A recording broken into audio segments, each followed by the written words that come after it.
I've always been a history buff, but this is one even I didn't know.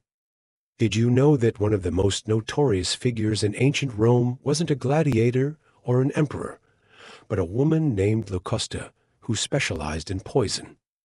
Yeah, you heard that right. This ancient poisoner was so skilled that her concoctions could determine who lived and who passed in the treacherous political arena of Rome. Stick around, because this story is about to get wild. Today, we're diving deep into the life of Locusta, Rome's official poisoner. Her life was chronicled by ancient historians, including Tacitus and Cassius Dio, among others. Now, you might be wondering, how did someone like her even exist? Well, in ancient Rome, poison was a tool for power. The elite used it to eliminate rivals, and Locusta was the best in the business. Born into a world where betrayal was as common as bread, she quickly learned that knowledge of poison could elevate her status from mere mortal to a key player in Rome's deadly games. But who was Locusta really? What drove her to become Rome's go-to poisoner? And what does her story tell us about the darker side of history? Let's unravel the mystery. Locusta's rise to power was anything but ordinary. She was from Gaul, which is generally today's France, and born in the 1st century AD. She started out as a slave, but her sharp mind and keen understanding of herbs and toxins caught the attention of some of Rome's most influential figures. Imagine being in a time where political games were lethal and loyalty was a rare commodity. Locusta navigated this treacherous landscape with cunning and skill, forging alliances with powerful men who sought her services. She began her career under Empress Agrippina the Younger while in prison poisoning charges. One of her first would-be victims was Agrippina's husband, Claudius. She gave him just enough to make him sick, and the job was finished by Claudius' personal physician. She then advised Agrippina to use a mixture of belladonna and other plants for future poisonings. One of her most notable relationships was with Emperor Nero. Yes, that Nero, the infamous ruler known for his tyranny and extravagance. Nero took the throne after Claudius' demise. In 55 AD, she was approached by Nero to mix a poison to eliminate Claudius' son Britannicus.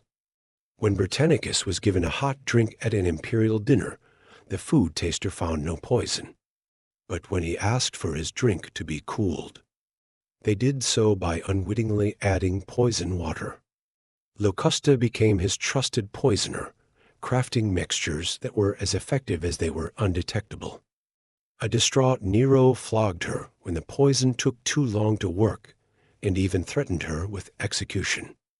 She quickly developed a new and faster-acting poison that was successful. As a reward, Nero gave her a full pardon and estates. Nero kept Locusta's poisons in a specially made gold box to use whenever he wanted.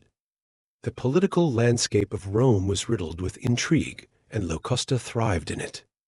Her reputation grew, and she became a sought-after figure, often summoned to concoct poisons for those looking to remove their enemies from the picture. But this was more than just a job well done. It was a double-edged sword.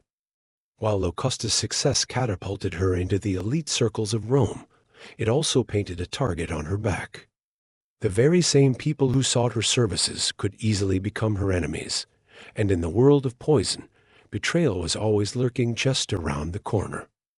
The consequences of her actions were far-reaching. In a society that revered power yet feared betrayal, Locusta became both a celebrated figure and a cautionary tale. The brutal reality of her profession forced her to constantly navigate treacherous waters, always aware that the poison she wielded could just as easily turn against her. After the dust settled from Claudius's assassination, Locusta's life took a dramatic turn. Initially celebrated for her role in Nero's rise, she soon found herself in a precarious position. As the political tides shifted, so did the public perception of poisoners. What was once seen as a necessary evil began to take on a more sinister connotation. Locusta, once the toast of the town, started to feel the weight of her choices. Her relationships became strained, and whispers of her dark deeds echoed through the streets of Rome. The very people who once sought her expertise now eyed her with suspicion. Locusta faced the harsh reality that in a world ruled by treachery, loyalty was fleeting. The more powerful she became, the more dangerous her position was.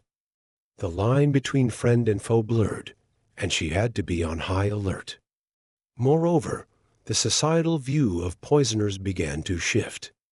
No longer simply tools of power, they were becoming symbols of treachery and deceit.